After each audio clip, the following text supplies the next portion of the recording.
As you wander the dry and dusty wasteland looking for civilization, it has been days since you've seen another person. You stumble upon a large fence surrounding a small building, looking to be from the pre-war era. This strange building is guarded by two men in shiny metal suits of power armor. You nervously walk up to the building, stepping closer ever so slowly, as not to startle the heavily armed men. One of them turns to you and says, Hello and welcome to the Brotherhood of Steel. May I ask your business here?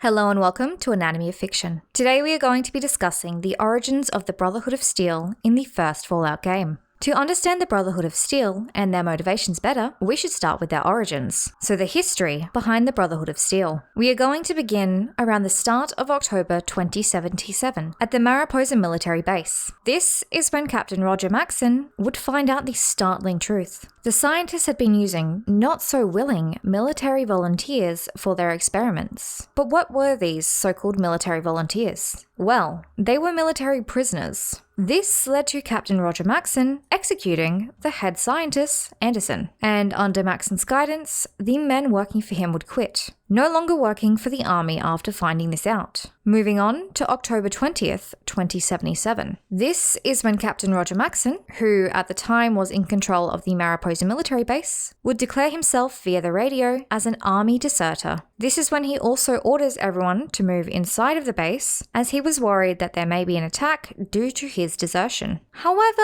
nothing happens. Moving on to October 23rd, 2077, as this is the day the bombs fell. Mariposa would be untouched by these bombs, leaving those inside safe. Those inside waited 2 days, until October 25th, 2077, to send a scout. This would be Platinum, who would volunteer to leave Mariposa in power armor to test the levels of radiation outside of the safety of the base. He would come back with no significant radiation findings when he returned. After another 2 days, on October 27th, 2077, Exodus would occur. Roger Maxson and his soldiers would bury the scientists from the base in the wastes outside. They would then seal Mariposa, leaving behind the base. As they left, they would take supplies and weapon schematics, heading out into the desert. Captain Maxson would lead his people, this being the soldiers and their families, to the government bunker at Lost Hills. After several weeks, they would arrive at the Lost Hills bunker in November 2077. This was after the group had experienced much hardship,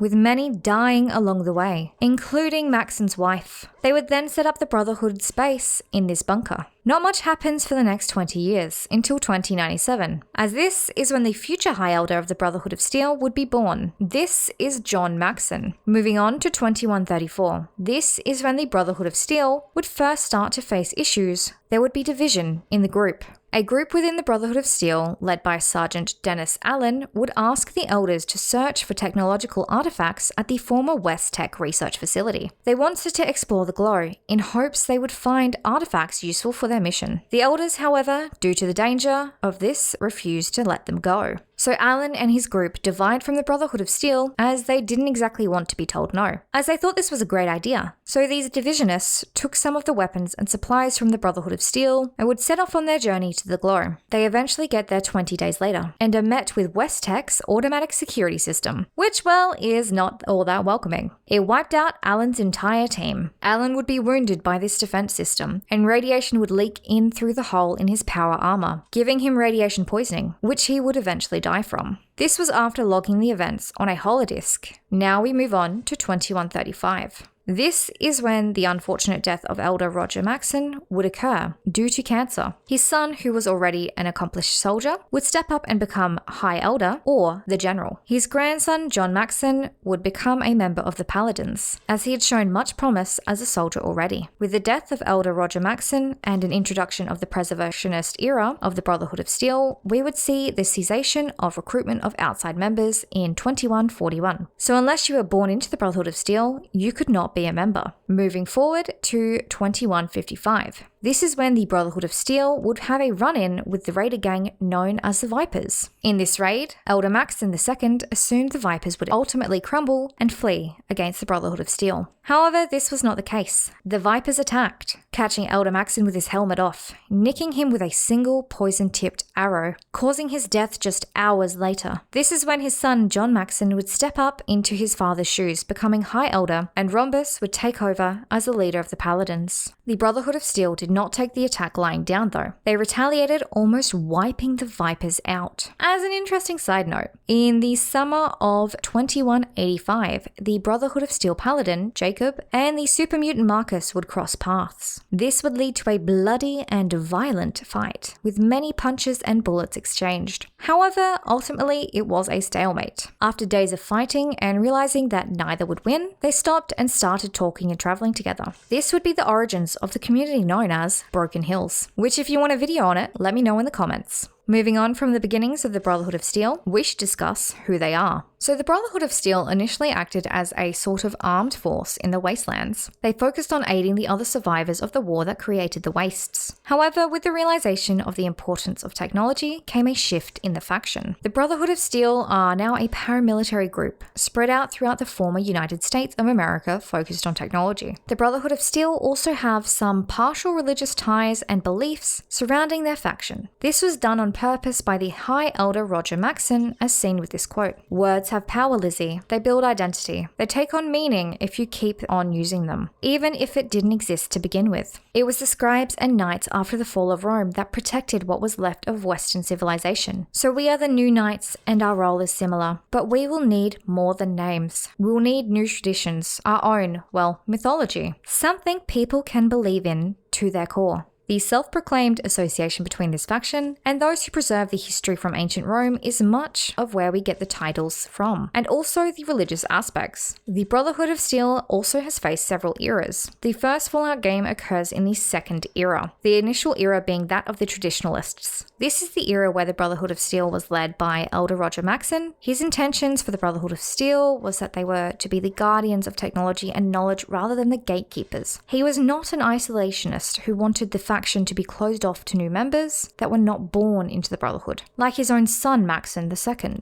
Instead, Elder Roger Maxson believed in allowing people in and working with outside civilizations, as he viewed the Brotherhood to be the guardians of civilization. The second era occurred with the death of Elder Roger Maxson. This would be ushered in by his son, Elder Maxson II. This is the preservationist era, where the thought that really shaped the Brotherhood can be summed up by this quote. "The Brotherhood is the only salvation this tortured planet and its people have. Without us, humanity is sure to perish." This version of the Brotherhood interpreted its founders' ideals as the Brotherhood being the saviors of humanity, and that they, rather than actively helping those in the wasteland, should watch and wait for the perfect time to swoop in as the hero of the story. This is where they sought to preserve and control the knowledge of the past rather than share it, as they believed that this could result in the destruction of humanity again. During this time, Elder Maxson II emphasized the need to study and research. However, only specific things were considered valuable knowledge. More specifically, the sciences. If it had a practical use, then it was encouraged. This is where, due to a discouragement of sociology and history, learning the origins and the founding beliefs would become forgotten. Now that we know who the Brotherhood of Steel are, we should discuss their beliefs and values. So what are the values and beliefs of the Brotherhood of Steel, and how did they form? Well, the Brotherhood of Steel is dedicated to keeping the knowledge and the technology of the past alive. This led to their primary goal of the collection of past technology and past knowledge as a way of providing a springboard for the rebirth of society, but also to keep the more dangerous technology and knowledge away from others' hands. This was due to the experiments that they uncovered going on at Mariposa military base before the bombs dropped. The Brotherhood of Steel started collecting pieces of past knowledge after they realized that the collective human knowledge that had been amassed over millennia was to be lost in as little as a few generations. And with the disappearance of this knowledge, humans would have to start from a disadvantage when it came to reforming society. But also when it comes to the idea of rebirth, removing access to the parts that destroyed humanity previously, as they believed controlling the knowledge could change the likelihood of danger in the future. This would prevent history from repeating itself, and this would also provide them with power. They would be seen as the saviors of humanity. In the preservationist era, brought in by Elder Maxson II,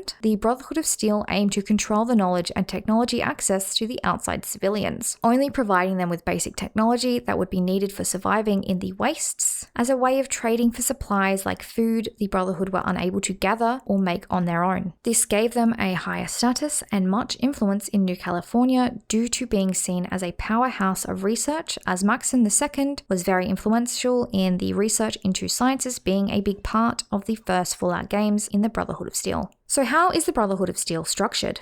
While the Brotherhood of Steel has a hierarchical structure going from the very bottom, with initiates being the entry level, all the way up to the Elder Council up the top, with the High Elder on the very top of that. Starting all the way down at the bottom, initiates are the bottom rung. These are the people who have only just been accepted into the Brotherhood of Steel. These are the members who, if they perform well enough, become knights or scribes after years of training and proving themselves. One example of these we see in the first game is Cabot, who greets you at the door of the Lost Hills bunker. Yes, he looks like a paladin in his power armor, but he is actually just a high-level initiate who is actually not on the knight path, as you might expect. He is studying under Vree to become a scribe, due to his love of learning. So the initiates can take two paths: the path to becoming a knight or the path to becoming a scribe. We are going to discuss the scribes first. Scribes are the civilian pathway of the Brotherhood of Steel, focusing on research, education, and record keeping, rather than scouting, technology, recovery, and fighting ability. The purpose of the Brotherhood of Steel scribes are to create and manage the records surrounding technology that the Brotherhood of Steel has recovered and uses. They also experiment and document new tools that the knights and paladins may use in the field. These are various devices and weapons that are necessary to protect and make retrieving technology easier. Being the record keepers and scholars of the Brotherhood of Steel, the scribes do not often venture outside of the base due to the risks involved, as this is the work of the knights and paladins. Speaking of knights, let's move on to this pathway. The knights are, of course, the military half of the Brotherhood of Steel. They are the people who are a step up from the initiates due to the years of hard work and training. The knights are like the general foot soldiers in a normal army setting. Part of their work includes weapon maintenance and manufacture. They need to be able to maintain their weapons, especially out in the field. Those who are accomplished as knights become paladins. Paladins are considered the protectors when it comes to the Brotherhood of Steel. Paladins are the ones that are often equipped with power armor and the heavier weapons. These are often seen as the commanders and the experienced members of the Brotherhood of Steel who are still active in fighting and protection. The paladins who do make it to old age are the ones who make up the elders and the elder councils. These are the members that guide the decisions of the Brotherhood. This is overseen by a High Elder. The High Elder is the leader of the elders and the entire Brotherhood. They have influence over how the faction operates, which is why we see changes in how the Brotherhood of Steel behaves after the death of Roger Maxson. This is essentially what dictates an era of the Brotherhood of Steel. There are other ranks, however, these are seen in the other Fallout games and the TV show. And like with the different eras of the Brotherhood of Steel, we are not talking about that today. If you would like a video on the Brotherhood of Steel in anything else, let me know in the comments. Now that we know about the ranks, the values, and the history, are the Brotherhood of Steel actually a faction doing good for the Waste, or are they another problematic group?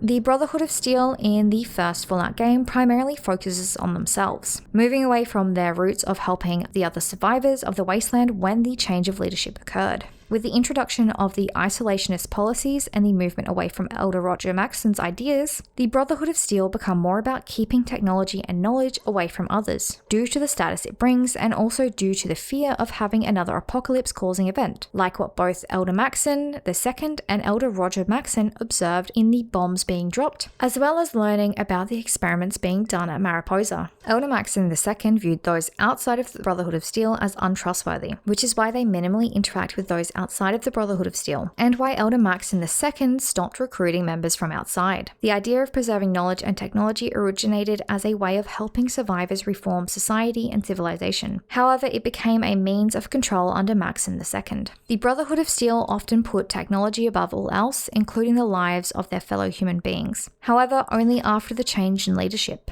This is seen with the initial denial by Roger Maxson to allow a group to travel to the globe, where we find those who left the Brotherhood of Steel dead at this location. However, the Brotherhood under the rule of Maxson II has no such reservations, sending the Vault Dweller, which is the main protagonist in the first Fallout game, on the same certain death mission. So are the Brotherhood of Steel a faction with good intentions, but many flaws, or are they another problematic group in the wastelands of Fallout 1? The Brotherhood of Steel has many flaws, including the hoarding of technology and viewing technology as more important than people. leading out of both a desire for power and status, but also a fear due to the scars of the past, is what influenced Elder Maxim II's desire to isolate the faction from others. This also influenced his desire to research and increase their knowledge to be more prepared, and in an attempt to prevent others from recreating the experiments at Mariposa and the warheads that led to the Wastelands. With knowledge comes power, with power comes responsibility. This Elder Maxim II felt no other group, faction, or person could handle. My opinion is that the Brotherhood, as it stands in Fallout 1, is deeply flawed, with some redeeming features. With the movement away from Elder Roger Maxon's ideals, they move away from their original purpose, to help their fellow survivors of the Wasteland. However, they are not the most problematic group in the Fallout universe. So let me know in the comments, are the Brotherhood of Steel a problematic group in Fallout 1, or are they good people with deeply running flaws? Now that you know all about the Brotherhood of Steel, you should check out this video. It is about the Enclave in the second Fallout game, another faction which also has some interesting opinions on the New Californian wastes.